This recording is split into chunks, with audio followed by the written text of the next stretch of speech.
আমরা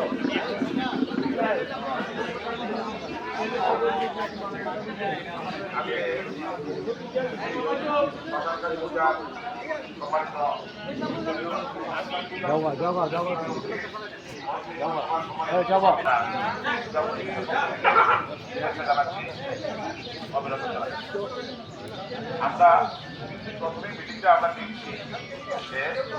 আমাদের মহানগরের কথা বলছিলেন কথা বলবেন এই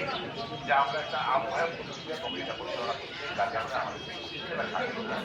সরকারের মিটিংয়ে আপনার উপরে প্রেশার না আপনার উপরে প্রেশার না এখানে সরকারের মিটিংয়ে আসলাম কিন্তু ওই যে যেটা ভবানী যা বললো যে আমরা যদি সরকারের মিটিংটা শেষ না করি এজেন্ডা বহির্ভূত